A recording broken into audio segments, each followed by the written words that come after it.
Why are men in general not working to decenter women in the same way that women are working to decenter men? It's actually interesting, but the answer is pretty simple. It's because we don't need to. Most of us have never actually centered women in the first place. But woman isn't centered, she's either the test on one side or the trophy on the other side. And it's a fact. A lot of men believe if they become a man of value, they'll get the girl they want. I know we've all used the phrase and heard the phrase decenter women, decenter men, decenter women. I remember I did like a bunch of videos on this like a while ago, and I was going back and forth. I even got into it with some of my mutuals. Like when I say got into it, we just went back and forth about it, but it was no like heated or nothing like that. Nothing heated. But I was wrong. I want to apologize to everybody about that. I was wrong, because what I have come to understand about the term decenter men and decenter women, it is political. Decentering men, decentering women is political, as all of these things are, or most of these things typically are. It is political, right? Like intersectionality is political. Decentering men is political. The reason why decentering men is political is because our society is male-centered. It's male-centric, right? It is set up in such a way that it's easier for men to succeed. It's easier for men to exist. It's safer for men, so on and so on and so on. That is a male-centered society. Let's say a child-centered society, right? Centered society would be one in which children were prioritized and they had their needs met and it was safer for them and blah, blah, blah, blah, blah, right? Okay, cool. Women, same thing. If society was woman-centered or female-centered or whatever you want to say, society would be set up in such a way that women had advantages and they were more protected and blah, blah, blah, blah, blah, right? So when we say decenter men, that has nothing to do with a woman wanting to be in a relationship with a man. That has nothing to do with a woman being in a relationship with a man, being in community with me. It has nothing to do with that. Zero. It has everything to do with politics and policies. It has everything to do with the systemic erasure of women and their needs, and children and their needs. Has everything to do with the way that we prioritize men and their needs, and at the detriment of everybody else's needs, right? Because we can have a society where everybody is centered, where humanity is centered, right? We don't need a society even where children are centered or women are centered. The goal isn't to center women necessarily. The goal is to center humanity. If you center humanity, then everybody gets the help they need, right? And we can walk and chew gum at the same time. We don't have to center one group or the other. We don't have to do that if we don't want to. I think, though, in the immediate, it would make the most sense to center women and children until we can kind of get on even ground, and then we can center humanity, right? I think it would take longer for women and children to catch up if we centered humanity. I think right now we actually need to prioritize their needs, even if it's at the detriment of men, right? To the detriment of men, because a lot of men don't deserve opportunities. A lot of men don't, you know what I mean? Like, I don't know how to say it without sounding crass, but that's just the reality. A lot of men don't really deserve the help that they're getting and whatever. So I'm cool with, right, like for in the immediate addressing women and children. Just like I'm good right now, we need to address Black people globally.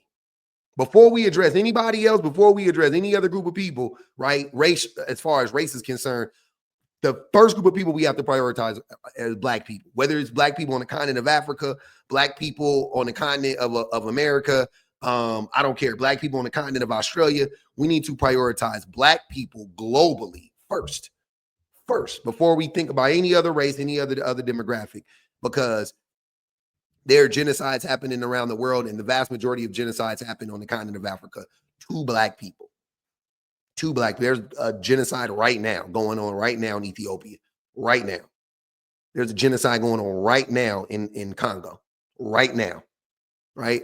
So yeah, I say let's prioritize black people. I say let's prioritize women and children immediately, effective immediately. And then after, we give them water and we give them food and we give them shelter and we give them health care, then we could okay, cool. Now we worry about the male loneliness epidemic, whatever else, right? Whatever. Okay. So anyways, I say all of that to say that we live in a society where women aren't prioritized. Therefore, it is male centered. That is what decentering men means. We need to decenter men politically.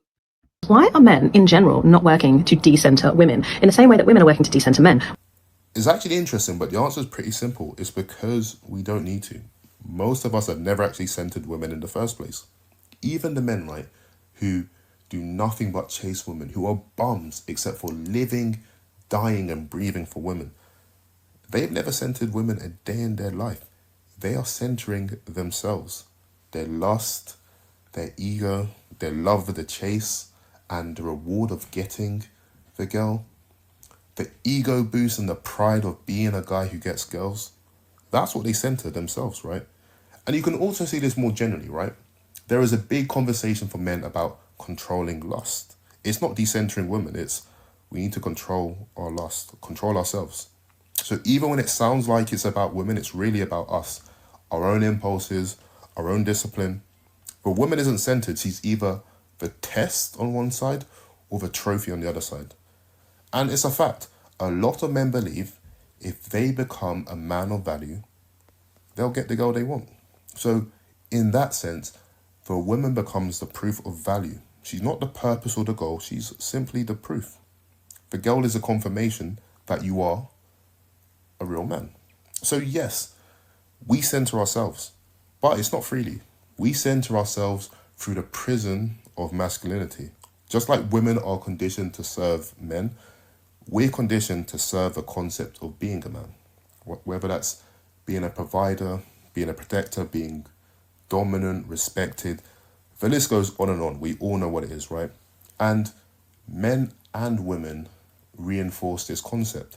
We will say, if we don't like something a man did, oh, he's just a boy, he's not a man. A real man does this. A real man never does that. That's the script, right? And we've built society around that. The problem right now is, as society changes, those masculine roles, they get harder and harder to live out. Women have more freedom, more autonomy, more choice.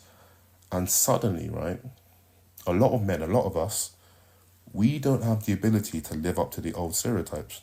The average man now, he can't provide anymore. Women are getting educated at higher rates than most men. Women under 30 are buying properties at a higher rate than most men. So we don't know what makes us men anymore. If she...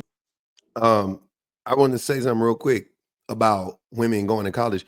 I just read about how women were largely excluded from colleges in the 60s and the 70s, like in the early 70s. Women were like largely excluded, even though they could go to college. Colleges just like would reject them. They just like wouldn't let them go. Like same thing with black people. I'm sure like even though they were like, oh yeah, black people can go to college, they weren't letting us go to college though. It wasn't like they were like, all right, well the government said you guys could come. Okay, come on in. Like Harvard was just, they still do it right now. So it's so crazy to think about how fast women have caught up and exceeded men when it comes to education, because even in the 70s, it was happening. Like women were largely excluded from going to college, even in the 70s. Right? My brother was born. My mom was born. My brother was born. My sister was born. Like that wasn't that long ago. I was born in 1982, but like most of my family, like most, you know what I mean? Like they were born, they were here. My mom was in college in the 70s. Yeah, but that's crazy. That's really crazy to think about how fast it happened. How fast that actually happened for women. Like that's why I always tell men that whatever women are doing, it's in spite of the things that men are doing to them. It's in spite of the system. It's never because of. It's never like, well, we allowed them or we did that for like, no. Whatever women are doing, it is in spite of all of these barriers. It's always inspired. And when you look at it from that perspective, you start to have a certain like reverence for women. You start to have you develop like a certain respect for them. You can't help it. I mean, if you're a real human being, that's a genuine reaction to seeing people succeed and excel under the most oppressive of systems and thrive. Sometimes you're like, yeah, that's what's up. That's how I feel about black people. That's how I feel about black people. Like seeing the state of black people, I'm like, man, we done been through some shit and we still here. You know what I'm saying? And like, look at us. Like we got a long ways to go, but I still be like, man, shit, man, we done like, look where we came from. That's how I feel about women. I'm like, look at where women came from. But the funny thing is I didn't get to see slaves. I wasn't alive during slavery, obviously, right? So I don't, you know what I mean? I don't know what it actually looked like to watch that transition, but I got to witness a lot of the transition, from women going from being extremely oppressed to like just really oppressed. Like they're still like really oppressed, but not extremely oppressed. And I'm seeing what they're doing, and I'm just like, that's what's up. Like that's solid. That's inspirational. If you're not a hater, that should be inspirational. Right? Only the haters are hating. You know what I'm saying? Which most men are haters, but only the haters are hating. But if you are human, that's you're like proud. You're like, fuck yeah, girl, you go. That's what's up. You know what I'm saying? Like I love it. I love seeing it. She provides for herself. Where does that leave our role? If she leads, is that a threat to our authority? If she's self-sufficient, then how do we provide? Is that not emasculating? And that's where you see the insecurity creeping. That's why our sense of self can collapse so fast. Not because she emasculated us, but because our masculinity was conditional. And now we can't meet those conditions anymore. And that's when masculinity turns fragile, right? We cling to control, to dominance, to hierarchy, because we're scared to lose our role. And this is what no one wants to admit. Most of us don't want to reinvent ourselves. We don't want infinite choice. What we want is orientation. We need a clear path, a clear role, a clear reason to be. And that's why we see men grasp into tribalism, ideology, nostalgia, the red pill, religion, because freedom, true freedom is a burden, right? It creates anxiety. If everything's a choice, then nothing is given. You're not a man because you fight. You're not a man because you work or provide or marry or you're strong or any other rite of passage. You're a man because you say so. But what if you don't know what to say? And that's the biggest problem right now. So no, men don't need to decenter women. What we need to do is decenter ourselves. Decenter the self as man, the identity we were handed, right? Decenter men, essentially. Yeah. We need to, ourselves would be men. We need to decenter men. You're right. 100%. You're right about that. And we need to rebuild it with purpose. Not what makes us look like men, but what makes us feel like ourselves. It's a hard concept to grasp, but decenter the self. All right. Pretty much the reason why I shared this video was because what he was saying, the spirit of it is 100% correct. The spirit of it is 100% correct. Like I already said in the beginning, though, it's decentering men is political and it's not personal. Most people don't understand how strong politics are and how they're inescapable. The reason why you think the way you think is because of policies in politics. So how can I describe this? Like, imagine trying to build a home, right? Imagine trying to build a certain type of home, but you live in a certain region of the world where certain materials aren't accessible to you. You can't build every type of home in every region in the world. You can't. because you lack the resources. So you build, typically people's homes reflect the area that they live in, right? Historically, up until like trade and all of this shit. So if you live in a place where cedar is abundantly available, your home's probably going to be built out of cedar. A lot of it is going to be built, is going to be a lot of cedar. You can always build brick, right? Brick, you can make mud bricks, and brick is brick. There's always rocks and shit like that. What color are the bricks? What material are the bricks made out of? Might vary from region to region, but you can get brick and mortar, and you can get wood, and you can get certain raw materials, like, in almost every single region on the planet, there's going to be something there for you to build, to fashion a home out of.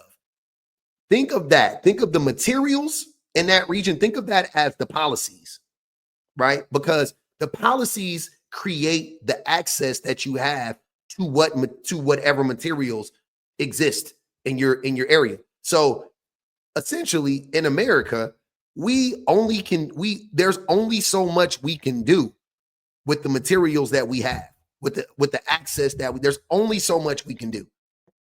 Sky is not the limit, right? The skies is not the limit for us in America, for anybody, for any group of people, even white people. The sky is not the limit. That's not how it works. So people don't understand how important politics are and how much they influence our interpersonal relationships and our day-to-day lives.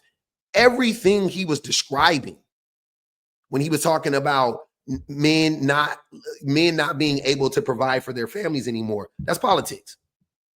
That's the economy. The reason why men can't afford to live, the reason why we can't as a community afford to live on one income anymore is because the oligarchs took over the economy. I mean, they always, they took more control and they starved us out even more. And now the wealth inequality is so great that there's no more middle class, right? It's virtually impossible for you to buy a home, pay for your kids to go to college, have health care, have two cars, You can't do that on one income anymore, anywhere in America, on one average income, nowhere in America, right? That is all politics. That's all politics. It's not about the chase of men and women. It's not about, lusting after women. That reflects the politics. The politics told you, the politicians, the policies, the politics, they told you that you were owed a wife slave. They told you, and they propagandized you to believe that your job, your duty was to get married, have 2 kids, buy a house, build a white picket fence around it, buy a car, buy furniture, buy, consume, work till you die. That's what they convinced you of. And they put images out in media to show men as providers and protectors, and to show women as docile, meek, and accommodating, and moldable, and bendable, and flexible to the whims and desires and needs of men. And they show men as these rigid, stoic, powerful human beings that dominate their homes, and like that's what they did. And the policies the images reinforce the policies, because the policy said only men can go to work and make enough money to provide for his family. Only men can go to college. Women can't go to college. That's what the policy said. Then the media just perpetuated that, right? It made you, it brainwashed you to make it go over smoothly. And that's what happened. So if you really want to decenter yourself, as this man is saying, we must decenter men on a political scale, on a systematic level. Before you start doing it interpersonally, you have to do it systemically. You have to vote it. You have to, you know what I'm saying? And don't get me wrong. You can do it simultaneously. I don't want to say that. You can do it simultaneously. You should, because I'm doing it as a man. I've decentered men completely politically. I pretty much always have, to be honest with you. Not even consciously. Because I've always been a leftist. I've always been left leaning. I'm a staunch leftist. not even left leaning. I'm extremely left. So every time that I would vote, and and everything that I would support would always be in favor of the collective. It was always like for everybody to come up. Like I've always been in favor of universal health care. I've always been in favor of ending all the wars. I've always been in favor of a universal basic income. Always. I've always thought that money, I can get so deep into the shit like money shouldn't exist and, all these other things that a lot of people probably think is crazy. But, I've always thought that about society, even from when I was 10 years old. So I never really politically ever had to decenter men, ever. It's never been a thing for me. And I think that's why it's been so easy for me to decenter men interpersonally too, right? And like kind of distance myself from the cult of man, because I've always politically supported women and children and prioritized the most oppressed groups of people. I've always done that. So it was like, oh yeah, cool. Just add women to the mix and here we go. But interpersonally, you can do it. You could prioritize your family. You can prioritize the women in your community. You can prioritize the children, right? Definitely do that too. Do that work as well. But if we as men, as a collective, want to see it change collectively, then we have to do it politically. Right? A few of us can do it interpersonally, but if we want it done on a mass scale, then we have to do it politically. That's the only way. We have to change the policies. We have to make sure that women are really truly protected. We have to make sure that they are afforded the same opportunities as men, or even, in some cases even more so right now. To help them kind of, to reestablish or to gain a balance, because that's equity, right? If you give every man $1, give women $2. You see what I'm saying? Because women are so far behind right now. If you give, if you give every man this, then you give women, you give women 30% more, or whatever the case may be, to offset it. For right now, men won't be forgotten. It'll never happen, right? We won't, it won't happen like that, but not everything will benefit men. And that's the way our society functions right now. Every single institution benefits men, every single one, every single thing. The medical institution, the prison, the institution of prison, jobs, economic institution, educational institution, and that's what I'm saying. And I'll use the educational institution because I said it earlier. Even though it benefits men, women still are excelling in it in spite of that. That's what I'm saying. It's the same thing. Like I remember talking to like a lot of people that were in nursing, and they hit me to this, and I had to look this up. But like male nurses make more money than female nurses on average. And a big part of that is because they get promoted faster than female nurses do. Male nurses get promoted faster than female nurses do. Right. But there's not, comparatively, there's not a lot of men in nursing. Male teachers, male educators also get promoted faster than female educators do. But there's not a lot of men, comparatively in education. You see what I'm saying? So it's that ultimate, that's the thing. Like it's I don't look at it like, oh, there's a lot of women doing that. See, women are getting ahead. Like, no. I'm like, okay, well, they basically have sheep herded women into these positions, right? They cut off every single fucking corner, and then now women only have a limited amount of options, and they still do. And so women, gravitate towards certain professions. That doesn't mean that women naturally gravitate towards those professions. But in those professions, you will see that men still, when they show up, they still get the lion's share of the benefits. That's a problem. Even though women dominate these fields, men are still, when they show up, they still get more. They still get more opportunities than women.